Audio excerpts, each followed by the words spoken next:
Hey guys, Sexy here, and welcome to episode number 7 of Rare and Collectible PlayStation 4 games. You guys have been waiting for this one. I'm sure many of you have been anticipating this video. I know a lot of people have been asking for this series, so without further ado, let's get into it. So I've got, I think, 19 more games here, a few from the same series. Carrying on, starting in alphabetical order, but we do go up to S in this video. So I am running out of games, so that means I need your help, guys. I've already got heaps of really good suggestions from you guys. I've got them on a list, but I can always do with more. So basically the only criteria for this series is the game is not a artificially rare game, meaning it's not a limited run, strictly limited Play Asia, low print game.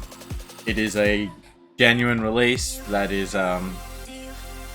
rare or collectible for reasons other than because it has 1,000 copies or because it has 2,000 copies.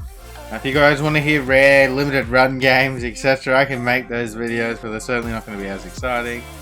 So with that in mind, if you do have any games that you think might fit into this criteria that you haven't seen in these 7 episodes so far, please leave a comment below, guys. I read every comment. I do appreciate every piece of advice you guys give me or every suggestion. Without further ado, moving on. Now this is a game that one of you guys suggested. It took me a while to get, and it's pretty hard to find already. And that is .hack/GU Last Recode. The .hack game released for the PS4. It includes .hack, Rebirth Volume 1,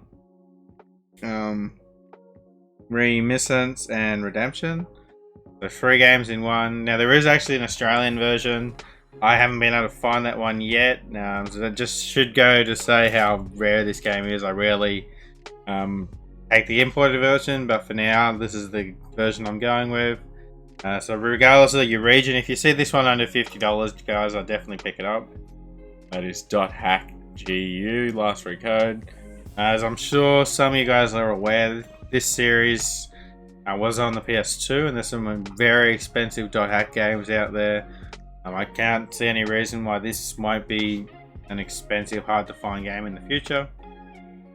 Moving on. Now a game that's already going well over $100 pretty much everywhere in the world. I got my copy for around that mark on eBay with an offer I submitted. I'm pretty happy with that. And that is Back to the Future, the game. This was on PS3 as well, but for some reason the PS4 version is going well over $100. I've actually seen copies sell for $150, so that's crazy. So if you see this one, guys, definitely grab it. This isn't up there with Godzilla, but this is like on the level below that for PS4 collecting. If you pick up a Back to the Wild in the future, you're doing, use my French, really well. I was about to say fucking well. So I'm stoked to get this one for the collection, guys. Unless it gets reprinted, I can only see it getting more expensive in the future and harder to find. Here we have BlazBlue Chronophantasma Extend. Now this was an earlier release. It was released in 2015. It isn't that hard, easy to find today. I had a look on eBay and you can't get a copy under $80, which is just absurd. So if you see this one in the wild, I'm definitely picking it up, guys. BlazBlue is a pretty good fighting series. I played them on the PS3 and I enjoyed them. Now this next game, if you watched my last video on my September pickups, you already heard about this one. And that is Deadpool.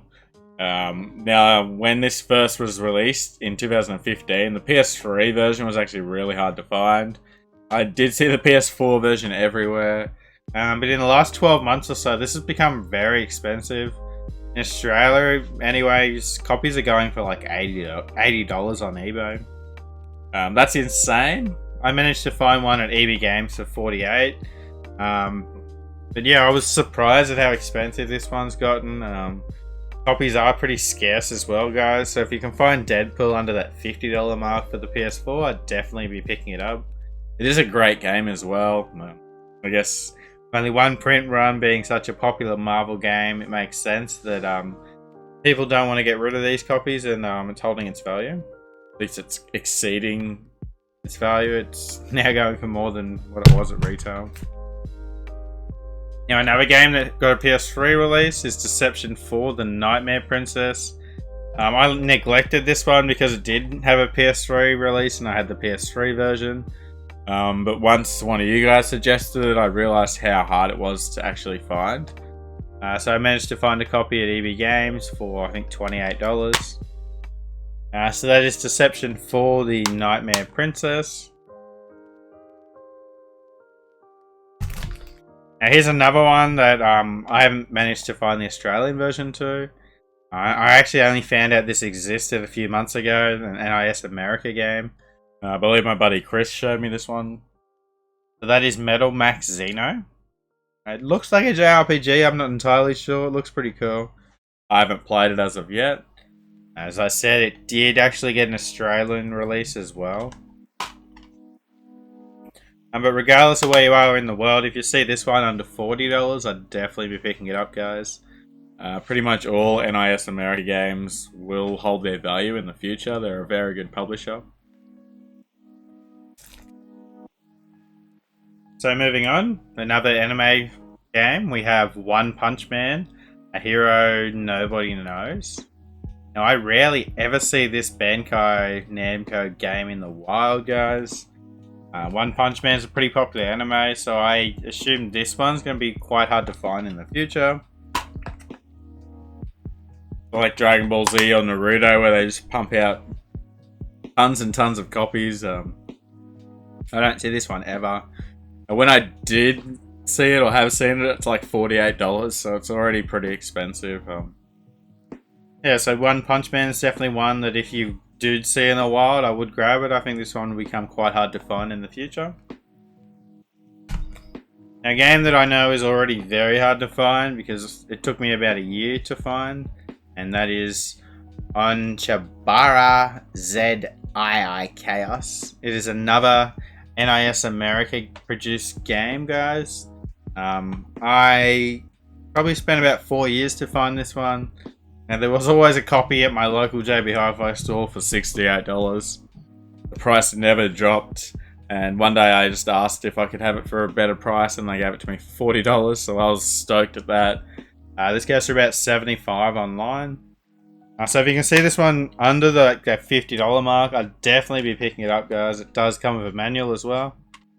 Not many PS4 games have manuals, unfortunately, these days, but that's just how it is. So that is, as I fuck up the pronunciation for a second time, Onechanbara ZI Chaos. Now, I was reluctant to talk about these games because they're very easy to find at the moment. They're mass produced, and I'm unsure if they will become... Well, I definitely don't think they'll become rare, but in the future I'm certainly leaning towards that collectible side. Just with these games on PS1, 2, 3, they're Vita, they're so collectible. And of course I'm talking about the Persona games. So you can find these ones really cheap in the wild these days. Some of them are under $20. But they are all Persona games, guys. They're all made by Atlas. So we have Persona 3 Dancing in Moonlight. This one's probably the cheapest. I don't know if these dancing games are going to hold their value, but being Persona, I'd certainly, if you see them for like $20, certainly worth taking that risk, guys. If you look at any of the older Persona games, some of them are hundreds and hundreds of dollars. The series got a very solid following of fans, only becoming more and more popular, so there's more people buying these games. So yeah, like I said, if you see any of them in the wild for a good price, you can't go wrong with a Persona game, guys. So this one is Persona 5 Dancing in Starlight. And then we have the standard Persona 5. Now this is the actual standard release. In Australia anyways, I see the Steelbook more than this one, so I'm not sure if that means anything these days. The Steelbook's certainly cooler, but for maybe set collectors, keep an eye out for the standard version because it is a little bit harder to find. Same goes for Persona 5 Royale. The steelbook's a lot more common, but the steelbook is very expensive. It's like $120 these days. So if you see this one for a good price, I'd definitely pick it up. I believe EB Games have it for like $30 right now, so you can't really go wrong picking up a Persona game for that $30 mark, guys. Now there are a couple more Persona games that I haven't shown. I will get to them eventually. I don't have the standard versions. I'm trying not to include steelbooks, slipcovers, limited editions, etc. in this series. If it gets to that point, I can always talk to them in the future, talk about them in the future, but yeah. I've already made videos on my PS4 steelbook collection, so if you guys want to check that out, it's pretty easy to find on my channel.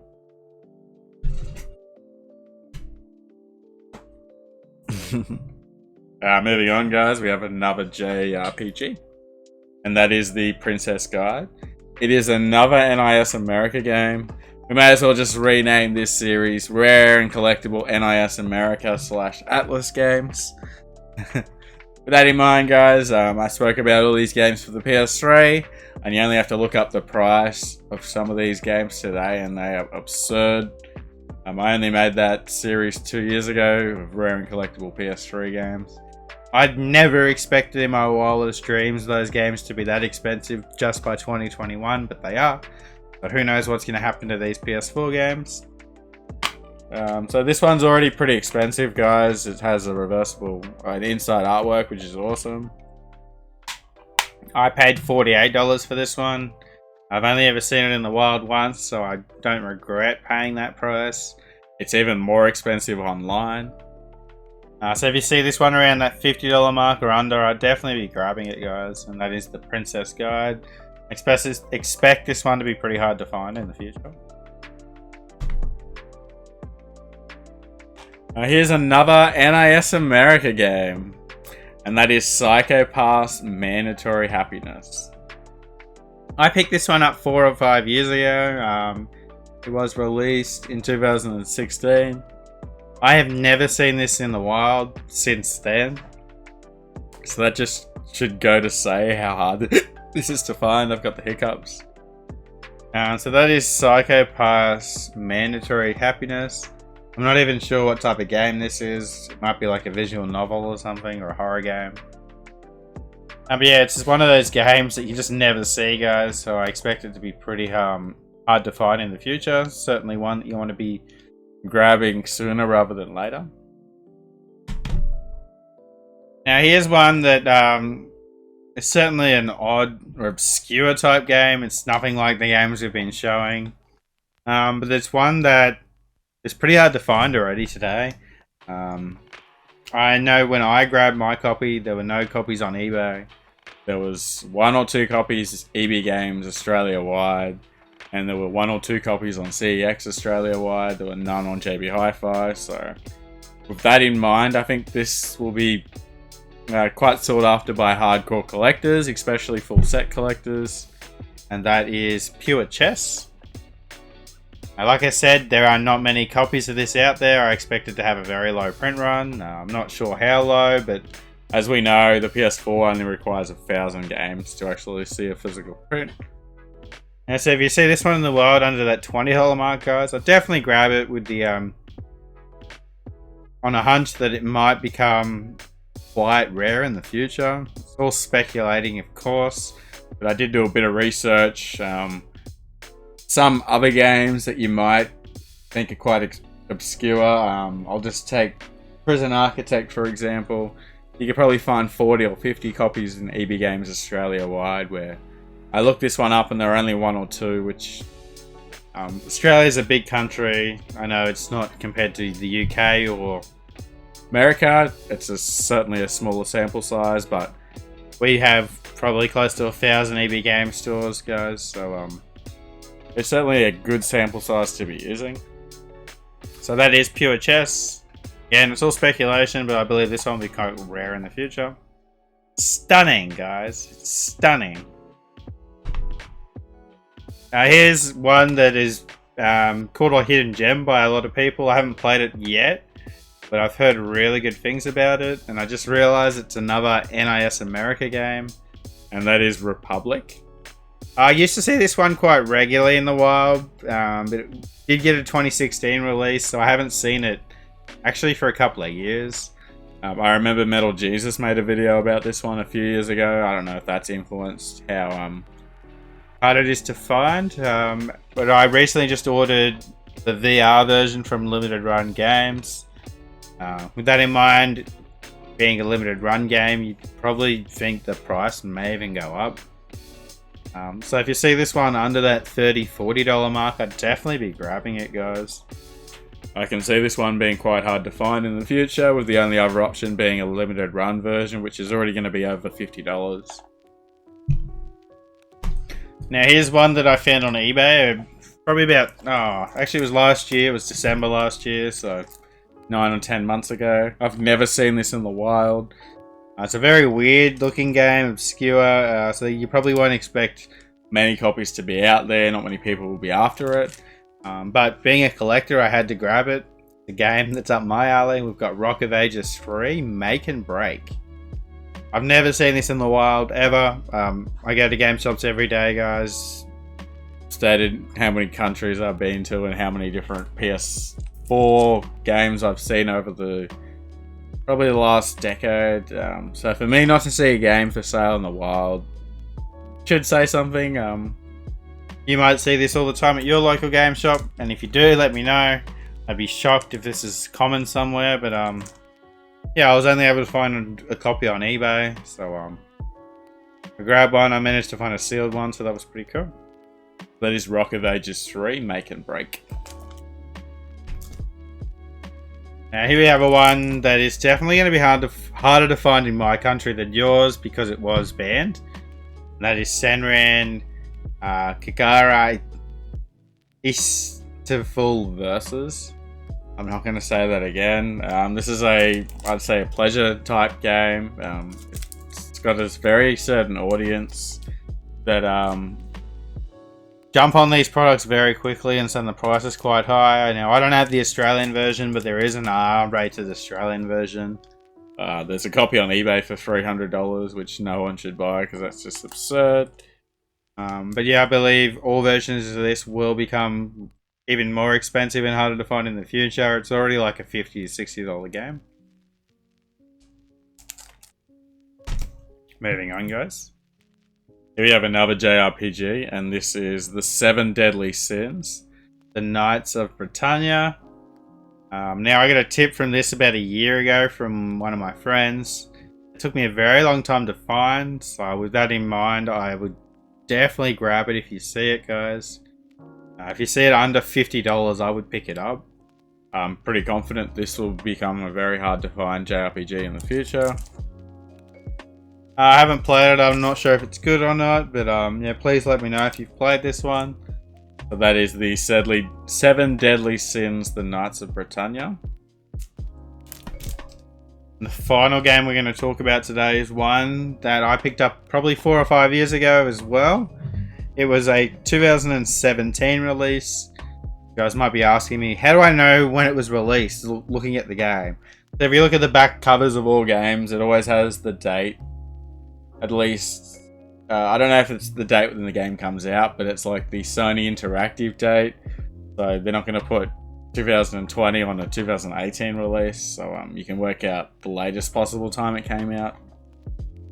So that is the Sexy Brunette, the Full House Edition.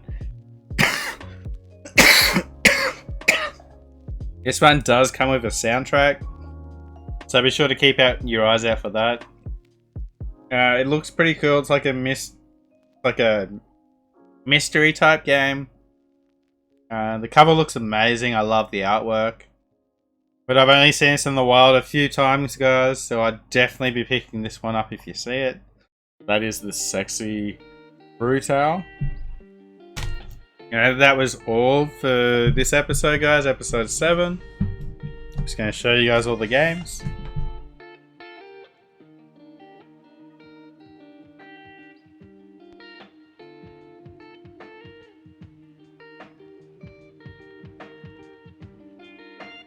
I hope you enjoyed this video, guys. I enjoyed making it. Thanks for everyone for loving this series. Every episode's got over 1,000 views. That's amazing. I want to keep collecting for the PS4 just to keep showing you guys collectible games. There's a lot that I'm after. Rabbi, I know Jack's been hitting me up for that one. There's so many games that I need to get, guys. Again, as I mentioned, if you haven't seen a game in this series that you believe is quite collectibles, might be rare in the future, please let me know in the comments. I will read every single comment, so I appreciate all the help. If you want to see my daily pickups, buy games from me, talk to other collectors, join the Discord group, guys. It's free to join. I'll leave a link below. As always, I've been Figsy. You guys have been awesome. Don't forget to subscribe. We're almost at 2K, and I'll see you guys next week. Peace.